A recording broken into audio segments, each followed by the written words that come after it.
What if the most dangerous force in your life is not something done to you from the outside, but something being done to you from the inside, by someone who understands the architecture of your mind better than you do? Most people walk through life believing they are in control. They believe their decisions are their own, their desires authentic, their beliefs earned. But there is a shadow science, ancient in origin, invisible in execution, that has always known something about the human mind that the human mind does not know about itself. It is called manipulation. And the version of it you have been taught to recognize, the obvious, clumsy, transactional kind, is not the version that shapes civilizations, collapses relationships, and rewrites identity without leaving a fingerprint. What we are about to explore is the deeper layer. The psychological architecture behind influence so precise, so intimate, that the person being shaped never once suspects they are being shaped at all. This is not a warning. It is a revelation. Somewhere in the quiet corridors of your daily experience, there is a version of reality you are absolutely certain is true. You are certain about what you want, certain about what you deserve, certain about who you are, and who the people around you are. But reality, as psychology has slowly and uncomfortably revealed, is not something we perceive. It is something we construct. The mind does not receive the world as it is. It filters, edits, fills in the gaps, and delivers back to consciousness a version of events that is shaped entirely by prior belief, emotional history, and the stories we were taught to tell about ourselves. This is not a spiritual metaphor. This is neuroscience. Every perception you have ever had has been pre-processed by a nervous system that was itself shaped by years of experience, conditioning, reward, and pain. A skilled manipulator does not need to change the world around you. They only need to change the filters through which you experience it. And those filters, your fears, your needs, your identity, your hunger for love, approval, and certainty, are not hidden from them. They are visible, readable, usable. The mystery is not that manipulation exists. The mystery is that most people never ask the deeper question: why does it work? What is it inside the human mind that makes us so exquisitely vulnerable to the will of another? Here is the first truth that changes everything. You do not respond to reality. You respond to meaning. And meaning is almost never something you discover. It is something you are given, often by someone else, long before you had the wisdom to question it. From the earliest moments of life, the human mind is trained, not by education, but by repetition, emotion, and survival. A child who learns that love is conditional begins to build an internal architecture around earning approval. A child who learns that danger is unpredictable builds a nervous system wired for hypervigilance. These are not choices. They are adaptations. But here is where it becomes profound. These internal patterns, these invisible blueprints for how life works, do not disappear when you become an adult. They go underground. They become the operating system running silently beneath every thought, every relationship, every decision you believe you are making freely.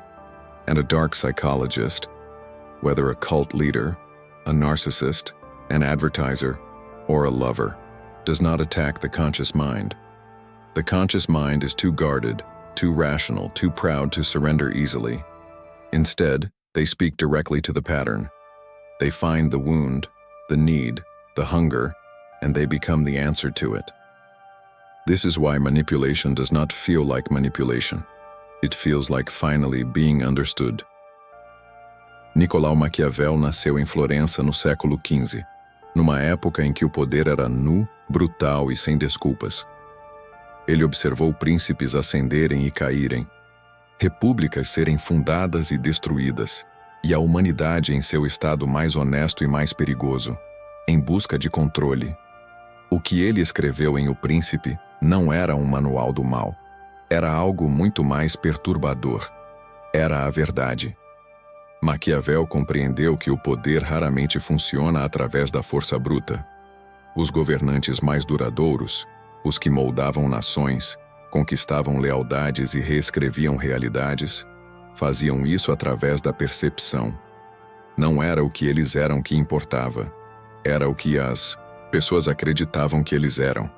É melhor ser temido do que amado, ele observou, não como glorificação da crueldade, mas como uma análise clínica da natureza humana. O amor, ele argumentava, é condicional. Depende da gratidão, da reciprocidade, do humor de quem o oferece. O medo, por sua vez, é constante. É inscrito no sistema nervoso. Não precisa ser renovado a cada dia. Mas o insight mais devastador de Maquiavel não era sobre o medo, era sobre a aparência. Um príncipe não precisa ter todas as virtudes. Ele precisa apenas parecer tê-las. A misericórdia, a honestidade, a piedade, a lealdade, todas devem ser exibidas, mesmo quando ausentes, porque o vulgo julga pelos olhos, não pelas mãos. E os olhos são os primeiros a serem enganados.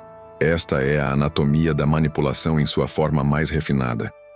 Não é a realidade que move as massas, é a narrativa construída em torno dela. E quem controla a narrativa, controla o mundo interior de quem a recebe. To understand the dark psychology of manipulation at its deepest level, we must understand how the human mind actually operates, not as we wish it to, but as it does. The subconscious mind is not a passive storage unit. It is an active, relentless pattern-matching machine, running approximately 11 million bits of information per second, compared to the conscious mind's 40 bits. This means that 99.9% of your processing, your emotional reactions, your impulses, and your behavioral tendencies are happening below the threshold of your awareness. The subconscious speaks in the language of emotion, image, and symbol, not logic. And it has one primary directive: protect the identity it has been trained to maintain. Whatever you believe yourself to be, worthy or unworthy, lovable or fundamentally flawed, powerful or powerless, the subconscious will organize your perception of reality to confirm it. Psychologists call this confirmation bias, but it goes deeper than a cognitive error. It is identity preservation. The mind would rather distort reality than dismantle the self. This is the landscape that dark psychology navigates. The skilled manipulator identifies your core beliefs, especially the painful ones, and uses them as anchors. If you believe you are not enough, they become the one person who makes you feel like enough. If you fear abandonment, they become both the threat of it and the relief from it, keeping you perpetually off balance, perpetually seeking their approval, perpetually unable to see clearly. The emotional brain, activated and flooded, disables the prefrontal cortex, the seat of rational thought and long-term reasoning. In that state, you are not choosing. You are reacting. And in that reaction, the manipulator finds their leverage. And now we arrive at the hidden law, the revelation that changes not only how you see manipulation, but how you see yourself. Dark psychology does not create vulnerability in you. It finds the vulnerability that was already there, the wound that was never tended, the need that was never met, the identity that was never fully formed. It is a system that operates by locating the gap between who you are and who you desperately wish you were, and then inhabiting that gap. This means that the truest defense against manipulation is not suspicion. It is not cynicism. It is not building walls. Those are surface-level responses to a deep-level problem, and they fail because a sophisticated manipulator does not attack through your defenses. They are invited in through your longing. The revelation is this: you cannot be manipulated through a wound you have healed. You cannot be controlled through a need you have honestly acknowledged and consciously chosen to meet. You cannot be reshaped through an identity that you have examined, owned, and committed to. The true power of the manipulator is borrowed power, borrowed from the unexamined parts of the person being manipulated. When you reclaim those parts, when you bring awareness to what was hidden, when you meet your own needs with the clarity and compassion you were searching for in another, the leverage disappears. Not because the world becomes less dangerous, but because you become less available.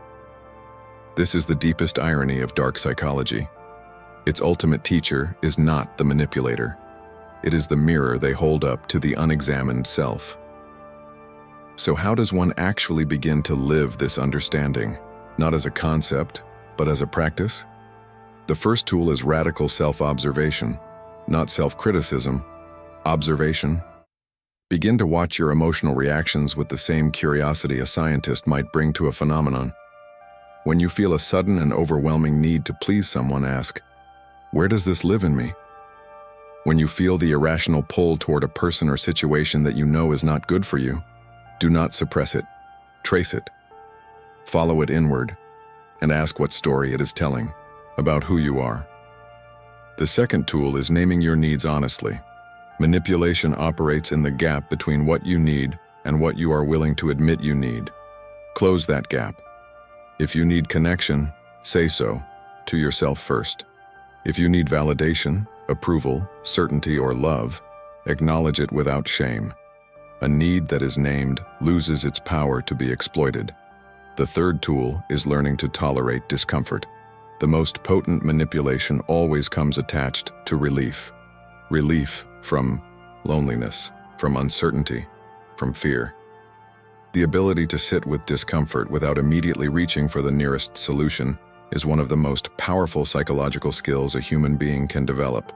It creates space between stimulus and response, and in that space, clarity lives.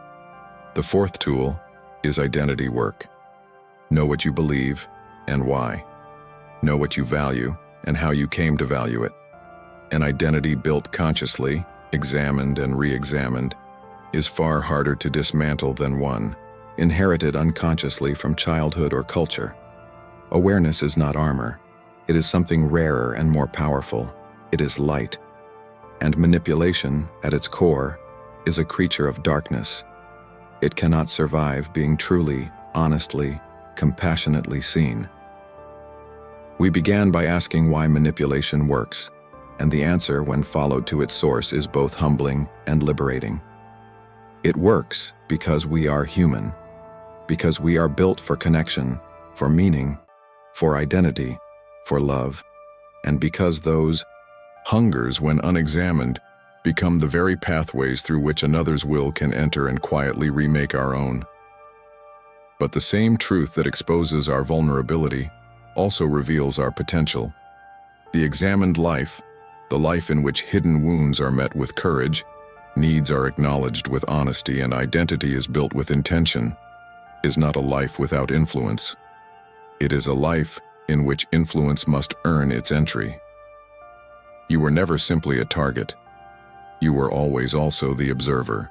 And the moment you step fully into that role, watching, feeling, questioning, choosing, the architecture of manipulation loses its foundation.